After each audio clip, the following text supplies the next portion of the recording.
7살, 5살 혜린이와 태연이 남매. 엄마에게는 눈에 넣어도 아프지 않은 사랑스러운 아이들입니다. 아, 크게. 장난치지 말고. 손. 매달려.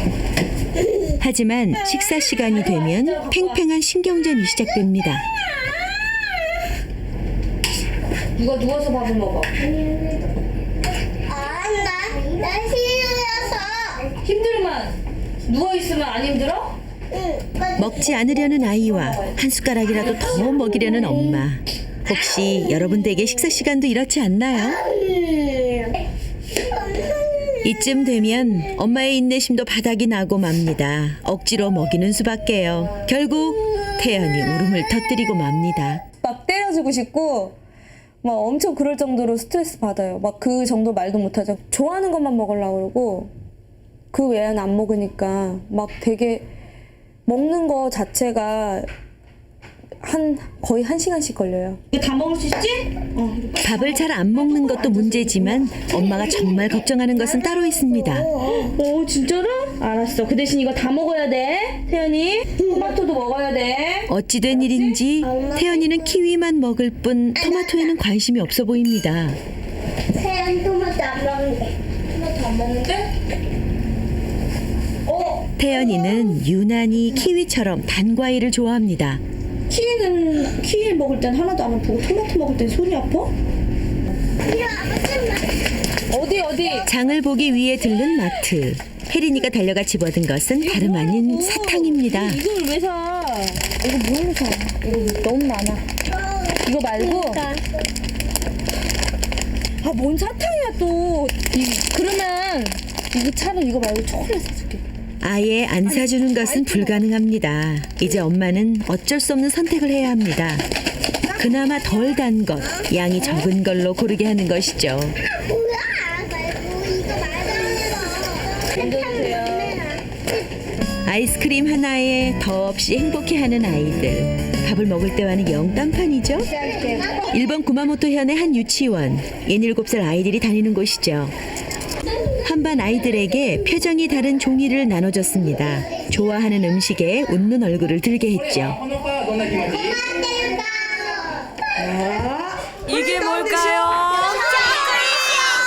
초콜릿이 어때요? 달콤한 초콜릿을 보여주자 거의 모든 아이들이 웃는 얼굴을 드는군요. 미국의 아이들은 어떨까요?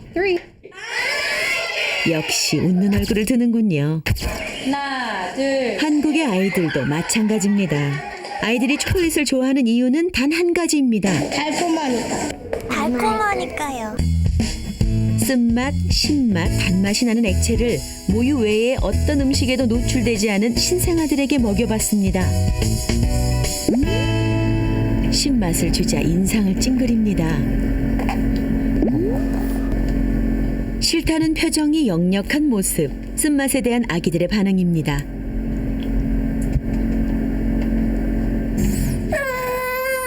마지막으로 단맛입니다. 과연 어떤 반응을 보일까요?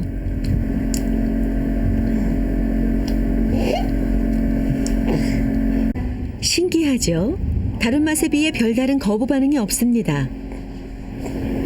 그렇다면 태아들은 어떨까요? 임신 23주에서 28주가 되면 당뇨 여부를 알아보는 검사를 하는데요. 인위적으로 단성분인 포도당을 태내로 침투시켜 변화를 관찰하는 것입니다. 포도당 성분을 마신 지 30분 후 태아 초음파 동영상입니다. 태아의 움직임이 활발해지고 입을 벌려 양수를 삼키는 모습도 자주 포착됩니다. 단맛인 포도당을 먹기 전과 후 태아의 활동을 비교한 것입니다. 포도당을 먹은 후에 훨씬 더 자주 양수를 삼키는 것을 볼 수 있습니다. 아이의 입맛이 결정되는 것은 자궁에서부터입니다. 태아의 미각은 임신 첫 3개월 이내에 발달하기 시작하는데 특히 단맛에 대한 반응은 여러 보고를 통해 입증된 사실입니다. 그렇다면 태아들까지 단맛에 반응을 보이는 이유는 뭘까요? 아이들이 단맛을 좋아하는 근원적인 이유는 수백만 년 전 우리 조상들로까지 거슬러 올라갑니다. 지금 우리가 살고 있는 곳보다 훨씬 혹독한 환경 속에서 늘 생존을 위협받고 살았죠. 맹수를 만났을 때 위험을 감지하면 심장 박동이 빨라지면서 도망을 가기 위한 태세를 갖춥니다. 이때 다리의 모든 에너지들이 순식간에 모이는데 이런 에너지들 대부분은 바로 나무 열매, 곡물 등에서 얻어진 단맛의 성분들이 만들어낸 것입니다. 인류에게 단맛은 생존과 직결된 성분이었던 것입니다. 인간과 포유류를 연구한 바에 의하면 태생적으로 단맛을 좋아한다고 하죠. 이는 우리가 과일을 먹는 것과 연관이 있어요. 영장류와 연관이 있는 것과 마찬가지로요. 단맛은 칼로리를 의미합니다. 오래전에는 좋은 거였죠. 칼로리가 있는 것을 원했으니까요. 먹고 싶은 거 다 막아. 아이들의 단맛에 대한 열광은 단맛을 통해 생존해온 수백만 년 전 우리 조상들의 본능이 현재를 살아가는 우리의 유전자에까지 전해 내려온 결과인 것입니다. 단맛이 나는 과자는 그렇다고 쳐도 피자나 치킨에 열광하는 이유는 뭘까요? 이렇게 단맛이 많음에도 불구하고 우리가 그동안 왜 달다고 못 느꼈을까? 이유는 한 가지입니다. 단맛을 못 느낄 정도로 다른 맛성분도 많이 들어있다는 거죠. 맛이 세다는 겁니다. 세다는 건 자극적이라는 거죠. 그렇다면 눈으로부터 멀어지면 먹고 싶은 욕망이 사라지는 걸까요? 쌀과자, 강냉이, 건포도 등 8가지의 간식을 아이들에게 제공하고 맛을 보게 한 후 선호도를 조사했습니다. 쌀과자, 과자, 초콜릿, 강냉이, 크랜베리, 호두, 건포도, 그중 말린 별로 망고. 좋아하지도 싫어하지도 않는 중간 선호도의 간식 2가지를 선택했습니다. 말린 망고와 건포도입니다.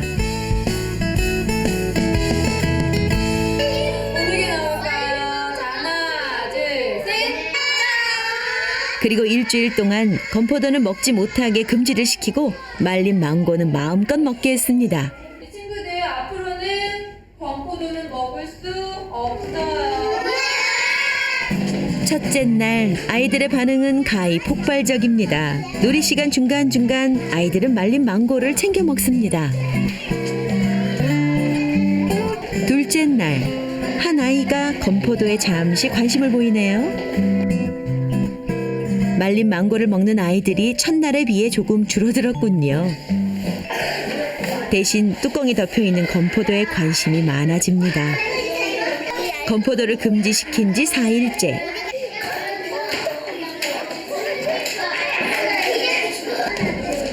건포도가 담긴 통 뚜껑을 열어보는 아이들까지 생깁니다.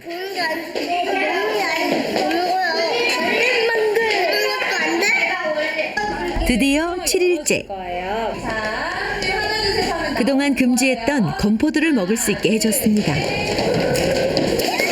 이게 웬일입니까? 아이들이 건포도 쪽에만 몰려듭니다. 말린 망고는 안중에도 없어 보입니다. 더 먹고 싶었었어요. 더 많이 먹고 싶어졌어요. 더 먹고 싶었어요. 심리적 저항이란 용어가 있습니다. 강하게 금지시킬수록 소유 욕망이 그만큼 커진다는 것이죠. 관련된 여러 실험들이 미국, 영국 등에서 이루어졌습니다. 단지 향만 다른 과자 중 하나를 금지시키고 5주가 지나자 모두 금지시킨 과자를 더 좋아하게 된 실험도 있습니다. 금지를 시키는 순간 과자는 특별해졌습니다. 그리고 아이들의 먹고 싶은 욕구만 더 강렬해졌습니다. 그러니까 과자를 숨겨두는 것은 아이들의 욕구를 자극할 뿐 효과적인 방법이 아닙니다. 힘들더라도 아예 집에 사다 두지 않는 것이 최선입니다. 아이들이 좋아하는 것이 과자라면 끔찍이 싫어하는 것도 있습니다. 취나물. 유치원의 점심시간. 아이들은 한결같이 고개를 흔듭니다. 먹기 싫다는 것이죠. 싫어해요? 아이들이 거부하는 것은 모두 채소입니다. 브로콜리 선생님이 그러면 딱 2개만 주실게요. 싫어요? 그럼 딱 하나만 주실게요.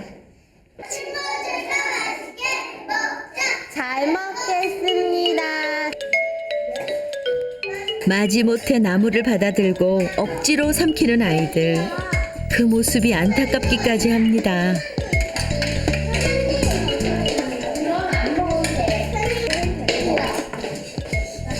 나중에 먹을래. 저희 브로콜리 하나만 더 먹자. 하나만 더 먹자.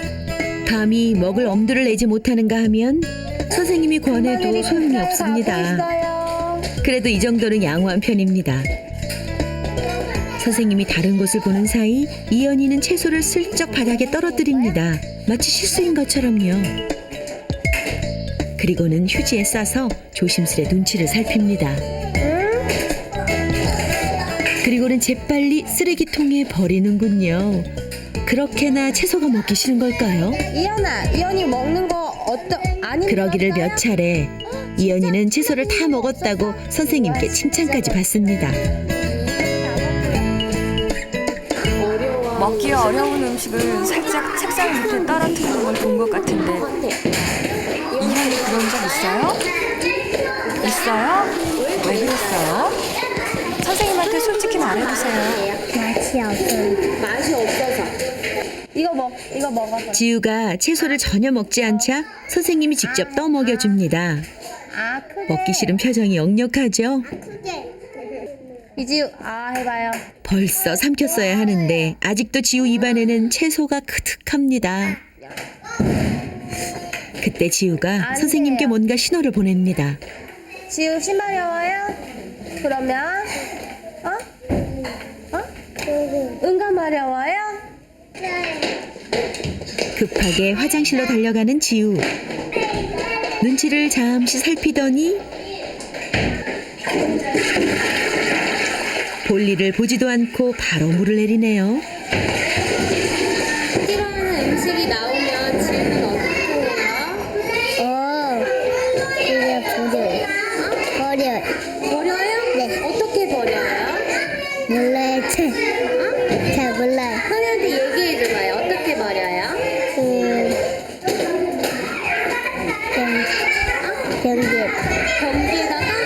변기에다가 어떻게 버리는데? 화장실에 뱉고 몰래 떨어뜨리고.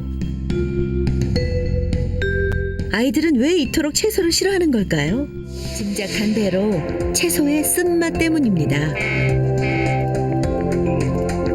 단맛이 나는 음식이 대체로 무해한 에너지 공급원인 반면 쓴맛이 나는 먹을거리는 원시시대부터 독이 들었을 가능성이 높았습니다.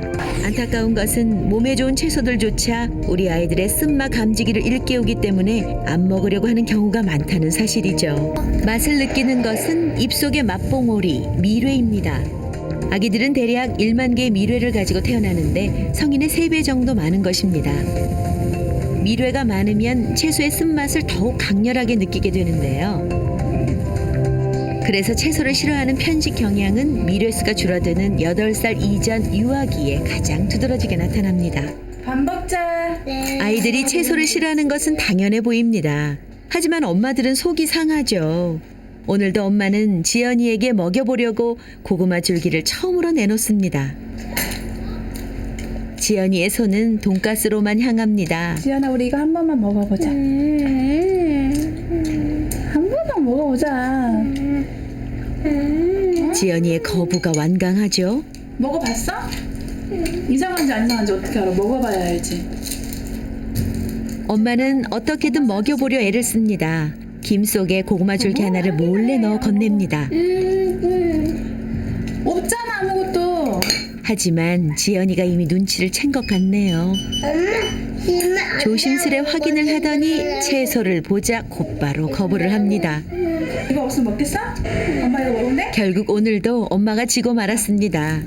늘 이런 식입니다. 유난히 지연이는 새로운 채소에 대한 거부가 심합니다. 엄마가 새롭게 나물이나 채소 이렇게 주시면 어때? 먹기 싫어요.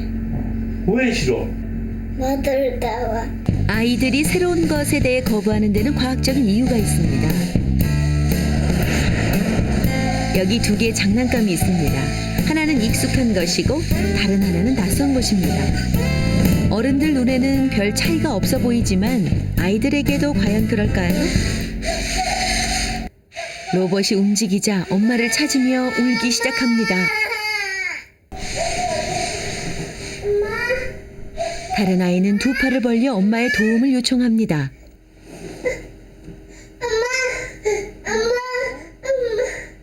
만 1, 2세가 되면 아이들은 네오포비아, 즉 새로운 것에 대한 공포증이 심해집니다. 정도의 차이가 있을 뿐 이런 경향을 지니지 않는 아이들은 거의 없습니다.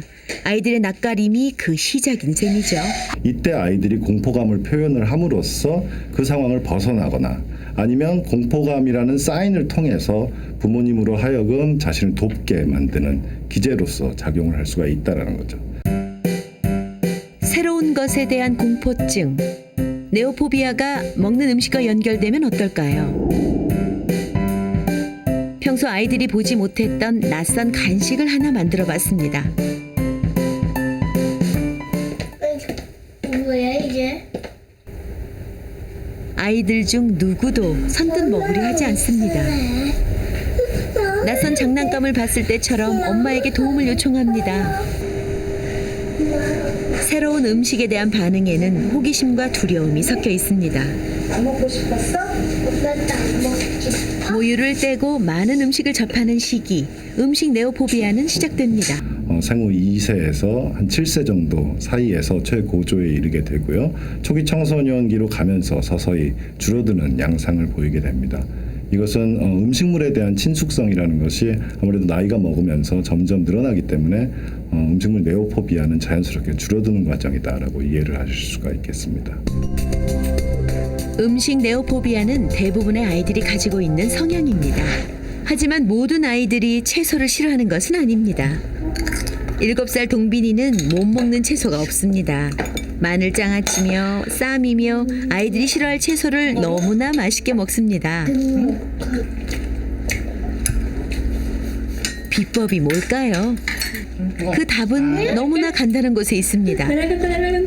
단과자보다 더 자주 채소를 줬기 때문입니다. 채소를 익숙한 음식으로 만든 것이죠. 동빈이 좋아하는 채소 이름 대보세요. 브로콜리, 양파, 당근, 호박,